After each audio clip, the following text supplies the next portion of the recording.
Thank you for joining us, Peter. I understand today will be very busy for you. Thank you, Simon. That's right. Okay, so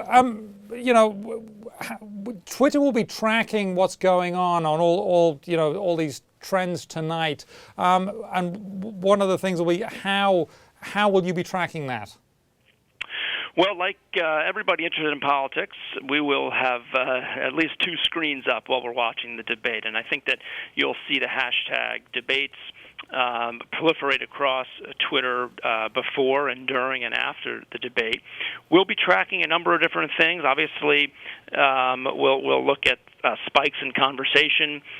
We track a metric called tweets per minute, and I think you'll see that jump up and down throughout the night.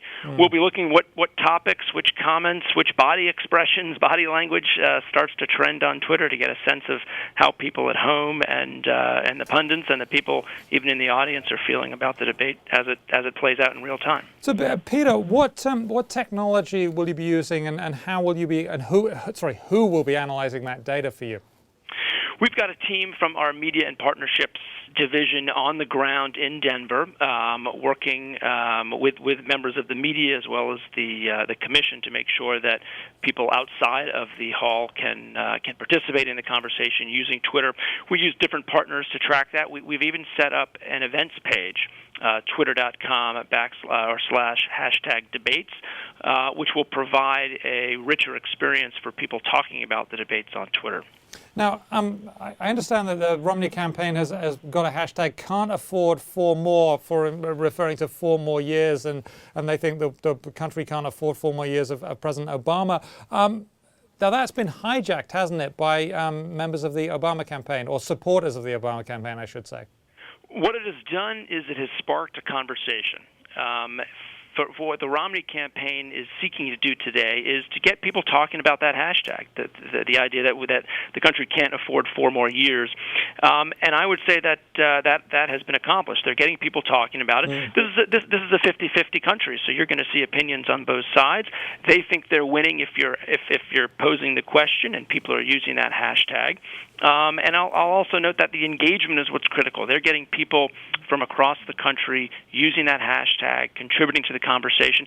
This is not traditional media where it's one way. This is a conversation.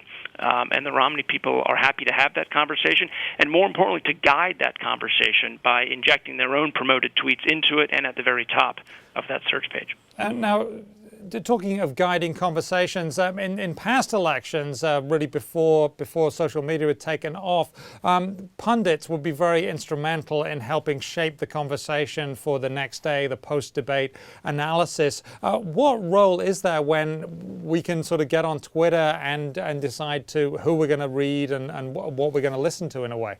I think it's changed dramatically. I mean, certainly we have a very heavy presence from the pundits, from reporters, from the candidates and the campaigns themselves active on Twitter. And we also now are able to bring in voices from everybody, from people all across the country and the world who are watching the debate. So there's been a democratization of punditry, if you will, where people can have their say in real time. I think more critically, though, is the real-time nature of this. The spin room, which traditionally followed the debate, is now taking place in real time as the debate is going on, and there will be winners and losers before that debate ends based upon the conversation on Twitter. Okay, it's all very exciting, this brave new world we live in. Thank you very much, sir. Peter Greenberger, he is head of political ads at Twitter.